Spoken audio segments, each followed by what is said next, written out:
আউযু বিল্লাহি মিনাশ শাইতানির রাজীম। বিসমিল্লাহির রহমানির রহিম। ইয়্যাকা না'বুদু ওয়া ইয়্যাকা নাস্তাঈন। সাদাকাল্লাহুল আযীম। সম্মানিত দর্শক, আসসালামু আলাইকুম ওয়া রাহমাতুল্লাহি ওয়া বারাকাতুহু। আমি সূরা ফাতিহার ৪ নম্বর আয়াতটি আপনাদের সামনে তেলাওয়াত করেছি, যার অর্থ হচ্ছে ইয়্যাকা না'বুদু, আমি তোমার ইবাদত করি, ওয়া ইয়্যাকা নাস্তাঈন, আমি তোমার কাছেই সাহায্য চাই। সূরা ফাতিহার এই ৪ নম্বর আয়াতটি হচ্ছে পুরো কোরআনের একটা ব্যারোমিটার। আল্লাহ রাব্বুল আলামিন সূরা ফাতিহার মাধ্যমে আমাদেরকে আল্লাহর কাছে একটা দোয়া হিসাবে সঠিক দিনের চাওয়ার বিষয়ে শিখিয়ে দিয়েছেন। আর আল্লাহ রাব্বুল আলামিন সূরা ফাতিহার জবাবে পুরো কোরআন শরীফ নাজিল করে শুরুতেই বলেছেন, যালিকাল কিতাবু লা রাইবা ফীহি হুদাল লিল মুত্তাকিন।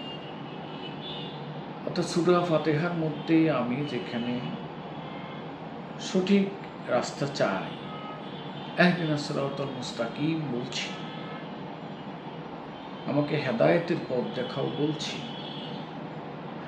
আর আল্লাহ রাব্বুল আলামিন সূরা বাকারার শুরুতে বলে দিচ্ছে, যালিকাল কিতাবু লা রাইবা ফীহি হুদাল লিল মুত্তাকিন। অর্থাৎ পুরো কোরআন শরীফটাই সূরা ফাতিহার জবাবে আল্লাহ রাব্বুল আলামিন নাজিল করেছেন। আমাদের আজকের বিষয়বস্তু সূরা ফাতিহার ৪ নম্বর আয়াতের বিষয়টা। সূরা ফাতিহার এই ৪ নম্বর আয়াতটাই মূলত কোরআনের একটা সার সংক্ষেপ, একটা সারবস্তু, যেটার গুরুত্ব অত্যাধিক।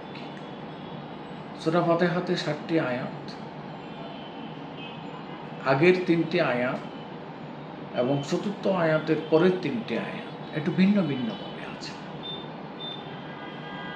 সূরা ফাতিহার প্রত্যেকটি আয়াত ১, ২, ৩ এবং ৫, ৬, ৭ সিঙ্গেল বিষয় নিয়ে কথা বলছে, একটি বিষয় নিয়ে। আর ৪ নম্বর আয়াতে আল্লাহ রাব্বুল আলামিন এখানে ২টা বিষয় সংযোজন করেছে। আসুন আমরা একটু ব্যাখ্যা করে দেখি। ইয়্যাকা না'বুদু, আমি তোমার ইবাদত করি। কেন আমি তোমার ইবাদত করব? আগের ৩টা আয়াতে সেই বিষয়টা বর্ণনা করেছে আল্লাহ রাব্বুল আলামিন। আলহামদুলিল্লাহি রাব্বিল আলামিন, সমস্ত প্রশংসা আল্লাহর, তিনি সারা পৃথিবীর মালিক, রব্বিল আলামিন। এবং আপনি কবরে গেলেও আপনি প্রথম জিজ্ঞাসিত হন, মান রাব্বাকুম। এই জন্য এখানে যেহেতু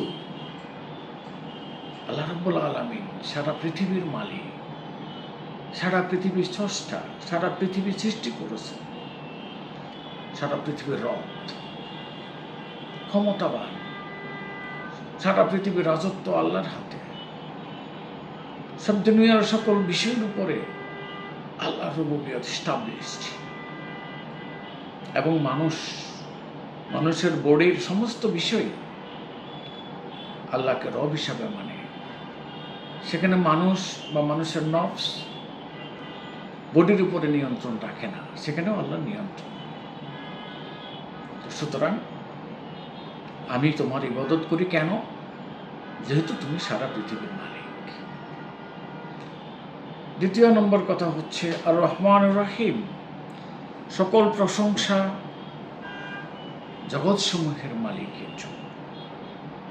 আর রহমান রহিম, তিনি পরম দয়ালু, দয়াবান। মানুষ আল্লাহর পক্ষ থেকে এসেছেন, আবার আল্লাহর কাছেই ফিরে যাবে।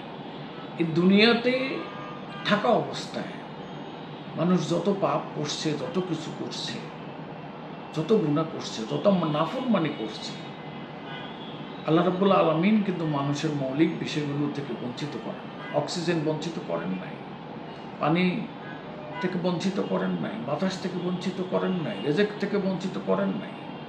এত গুনার পরেও, এত নাফরমান থাকার পরেও আল্লাহ রাব্বুল আলামিন পরম দয়ালু এবং দয়াবান হিসাবে এই বিষয়গুলো অব্যাহত রাখছেন।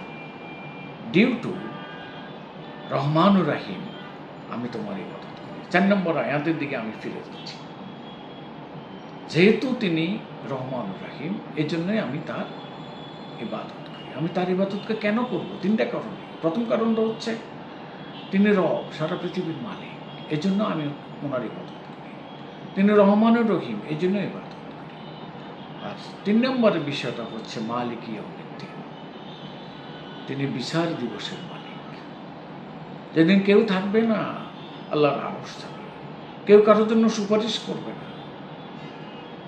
পৃথিবীর সকল বিষয়ের উপরে যারা যারা করে হিসাব নেওয়া হবে, সেই দিনে উনি রাজাদিরাজ, ওনার সিদ্ধান্ত চূড়ান্ত। এই কারণে আমি ইবাদত করি, ইয়াকা না'বুদু।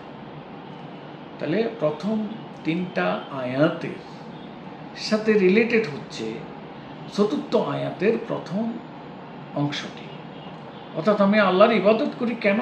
এই 3টা কারণে করি। দ্বিতীয় অংশ হচ্ছে ওয়া ইয়াকা নাস্তাঈন, আমি তোমার সাহায্য চাই। কেন আমি তোমার সাহায্য চাইব? কেন? পরের 3টা আয়াতে এই সাহায্যের কারণটা ব্যাখ্যা করা হচ্ছে। ইহদিনাস সিরাতাল মুস্তাকিম, আমাদেরকে সঠিক সরল পথ দেখা। এই সঠিক সরল পথ পাওয়ার জন্য আমি তোমার সাহায্য চাই। কেন সাহায্যটা চাইব? আমি সঠিক সরল পথের সন্ধান চাই। সে সন্ধান তোমার সাহায্য ছাড়া আমি পাইতে পারি না।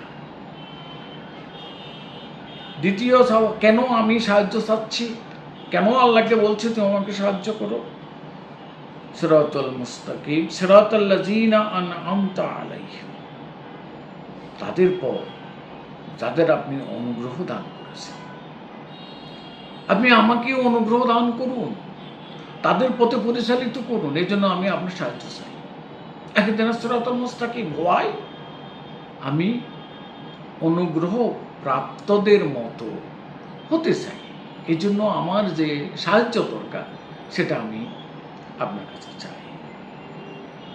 এবং শেষটা হচ্ছে গায়রিল মাগদুবি আলাইহিম ওয়ালাদ-দাল্লিন, তাদের পথ নয় যারা গজবে নিমজ্জিত, যারা অভিশপ্ত, তাদের পথে নয়, তাদের পথ থেকে আমাকে ফিরিয়ে রাখুন।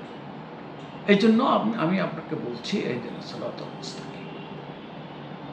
অর্থাৎ সূরা ফাতিহার মাঝখানের আয়াতটার প্রথম অংশটার আগে 1 নম্বর, 2 নম্বর, 3 নম্বর আয়াত রিলেটেড। 5 নম্বর, 6 নম্বর, 7 নম্বর আয়াতের সাথে ইহদিনাস সিরাতাল মুস্তাকিম অর্থাৎ 4র্থ আয়াতের শেষ অংশটা রিলেটেড। আমরা যদি সূরা ফাতিহাকে ঠিক এই দৃষ্টিকোণ থেকে মূল্যায়ন করি, দেখি বা বোঝার চেষ্টা করি, তাহলে আমার মনে হয় সূরা ফাতিহা থেকে আমরা শিক্ষা নিয়ে পুরো কোরআন শরীফকে নিজের জীবন বিধান হিসাবে খুব সহজে, খুব সংক্ষেপে এবং সাবলীলভাবে মেনে নেওয়ার চেষ্টা করতে পারি। সূরা ফাতিহার এই যে দিক নির্দেশনা, এটা ঠিক আমরা এভাবে কখনো খেয়াল করিনি বা বুঝিনি বা বোঝার চেষ্টাও করিনি। সূরা ফাতিহাকে আমরা প্রতিবারই পড়ি নামাজের সাথে। ঠিক এই মানসিকতা নিয়ে আজকে যে কথাগুলো বললাম, এটাকে সামনে রেখে যদি আমরা সূরা ফাতিহা তেলাওয়াত করি, হৃদয়ঙ্গম করি, তাহলে আমাদের সেই হৃদয়েরই পুরো কোরআন শরীফটাকে বুঝা, অনুধাবন করা এবং নিজের জীবনে বাস্তবায়ন করা সহজ হবে। আল্লাহ আমাদের সবাইকে সূরা ফাতিহাকে, পবিত্র কোরআনকে, আল্লাহর বিধানকে বুঝার, মানার এবং বাস্তবায়ন করার তৌফিক দান করুন।